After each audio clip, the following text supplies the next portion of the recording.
নমস্কাৰ, মোৰ অন্য এটা ৰেচিপিলৈ আপোনালোক সকলোকে স্বাগতম জনাইছোঁ আৰু নমস্কাৰ জনাইছোঁ। আশা কৰোঁ আপোনালোকে সকলোৱে মোৰ ভিডিঅ'টো যে শেষলৈকে চাব আৰু ভাল লাগিলে লাইক এটা কৰিব, কমেণ্ট এটা কৰিব, এণ্ড নতুনকৈ চাই যদি ছাবস্ক্ৰাইব কৰিব মোৰ চেনেলটো। আজিৰ ৰেচিপিটো যে বিলাহী, চাঙৰি টেঙা আৰু বৰালি মাছ। মই ধুনীয়াকৈ মাছখিনি হালধি সানি ল'লোঁ আৰু গৰম কেৰাহীত এপিচ এপিচকৈ ধুনীয়াকৈ দি দিলোঁ।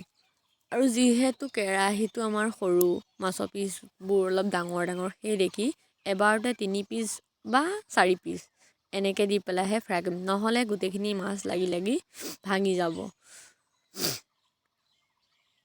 আৰু চাওকচোন, মাছটো দুতিয়াবলৈ হৈ গ'ল আৰু মাছটো ইমান ধুনীয়াকৈ ৰঙা হৈছে, ৰেড কালাৰ হৈহে ফ্ৰাই হৈছে, মানে ভালকৈ ফ্ৰাই হৈছে। আৰু যিমানেই আপোনালোকে কেৰাহীটো গৰম কৰি ল'ব, সিমানেই মাছ ধুনীয়াকৈ উঠিব। সেই দেখি মানে মাছ ভাজিলে সদায় কেৰাহীটো অলপ এনেকুৱাকৈ গৰম কৰিব লাগে যাতে কেৰাহী কিনাৰে দি এটা তেল ওলাই যায়, বেছি গৰম হ'লে সেনেকুৱাকৈ গৰম কৰিব লাগে, তেতিয়া মাছৰ ফ্ৰাইটো বৰ ধুনীয়াকৈ উঠে। আৰু এয়া হৈ গ'ল মোৰ পহিলাবাৰ মাছ ভাজা।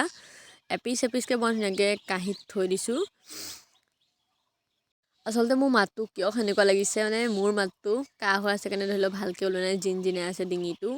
তথাপিতো মই কথাটো কৈয়ে আছোঁ বাৰু। তাৰপিছত নেক্সটবাৰ মাছ দিবলৈ হৈ গ'ল, মই আকৌ 4 পিচ এনেকৈ দিলোঁ, আকৌ হৈয়ে গ'ল মাছ।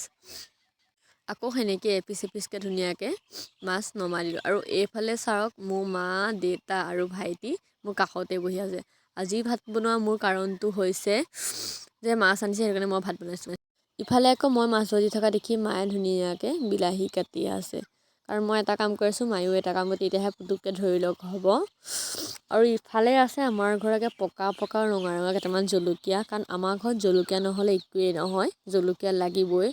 সেই দেখি একে মায়েও জলকীয়া ধুনীয়াকৈ লৈ লৈছে। আৰু বিলাহীখিনি যে কাটিছিলে তাৰ ওপৰতে ধনিয়া পাতো কাটিছে আৰু জলকীয়াখিনিও একেটা চৰিয়াতে কাটি দিছে। যিহেতু মোৰ মাছ ভাজি হৈ গ'ল, মই এইফালে কুকাৰত চাউল লৈ আহিলোঁ আৰু ধুনীয়াকৈ কুকাৰটো বহাই দিলোঁ। আচলতে আমি চৌকাতে বনাওঁ যে, কুকাৰটো চৌকাতে বহাই দিলোঁ। আৰু অলপ সময় পিছত মোৰ ভাতেই হ'ল, ধুনীয়াকৈ কুকাৰৰ চিটি আহিবলৈ ল'লে। আচলতে মানুহে ভাত বনালে সদায় চৌকাতে ভাত বনাব লাগে, মোৰ মতে কুকাৰৰ ভাতেই ভাল। কুকাৰৰ ভাতৰ গোন্ধটো এতিয়া খাই কৰে, হ'লেও আজি খাবই লাগিব যিহেতু বনালোৱে আৰু ইফালে মই ধুনীয়াকৈ গৰম কেৰাহীত পাঁচফোৰণ, মিঠাতেল দি পেলাই পাঁচফোৰণখিনি অলপ ভাজা খাবলৈ দিছোঁ। আৰু তাত দিম মই ধুনীয়াকৈ চাঙৰি টেঙাখিনি যোনখিনি কাটি থৈছোঁ, সেইখিনি তাত অলপ দি পেলাই অলপ ভাজিম। যিহেতু চাঙৰি টেঙাখিনি অলপ ঠাৰিকাল বুঢ়া বুঢ়া নিচিনা হৈ আছে, অলপ সময় ভাজিব লাগিব, তেতিয়াহে ধৰি লওক সিজিব বস্তুটো। অলপ সময় এনেকৈ ধুনীয়াকৈ লৰাই থাকিম আৰু তাত দিম মই যে কাটি থৈছিলোঁ বিলাহীখিনি, তাত ধুনীয়াকৈ দি দিম। এতিয়া পাল পৰিছে বিলাহীখিনি, এইবাৰ দিম বিলাহীখিনি। এই বিলাহীখিনিও সেই যেনেদৰে আমি চাঙৰি টেঙাখিনি ভাজি অলপ সময় আছিলোঁ, সেই বিলাহীখিনিও অলপ সময় এনেকৈ ভাজি সিজিবলৈ দিম। আৰু মোৰ ওচৰত চাওকচোন, চৌনা, চালু আৰু মই, আচলতে সিহঁতে কিয় আছে জানেনে, যিহেতু ঠাণ্ডা দিন, সিহঁতে জুই ফুৱাবৰ কাৰণে ওচৰতে ৰৈ আছে। আৰু মই সেনেদৰে বিলাহীখিনি ভাজি আছোঁ অলপ টাইম, কাৰণ ভাজিবই লাগিব। আৰু এইফালে দিম এতিয়া হালধি, তাৰপিছত নিমখ দিম। নিমখ দিয়াৰ পিছত আৰু অলপ এনেকৈ লৰাই দিম। নিমখ দিয়া হৈ গ'ল বাৰু। তাৰপিছত এনেকৈ মই অলপ লৰাই আছোঁ আৰু ধুনীয়াকৈ ঢাকনিখন দি ঢাকি দিম।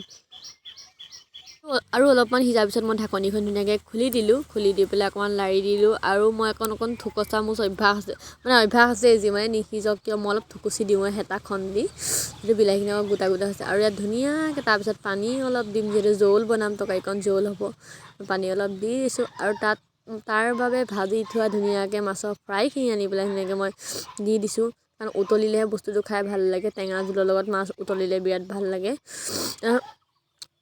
আৰু যিহেতু ভাইটিয়ে কেমেৰা ধৰিছে, ভাইটিয়ে কৈছে মাছ এপিচ উলিয়াই দেখুৱাই দে, মাছ এপিচ উলিয়াই দেখুৱাই, সি বাৰে বাৰে কৈছে, মই পাহৰি আছোঁ। তাৰপিছত মই ধুনীয়াকৈ মাছ এপিচ বিচাৰিলোঁ, পহিলা পিচ সৰু, তাৰপিছত এপিচ কি দেখুৱাইছোঁ, ডাঙৰ এপিচ দেখুওৱা।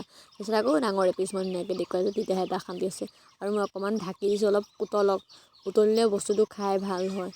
এতিয়া উতলি কৰি হৈয়ে গ'ল বাৰু। তাৰপিছত এয়া চাওক, বক বককৈ পৰা উতলি আছে, কি মানে উতলা কি ডিজাইন ভাল লাগিছে, ইমান ঢৌ নিচিনা লাগিছে, সাগৰৰ ঢৌ যেনেকৈ উঠে সেনেকৈ উঠা নিচিনা লাগিছে।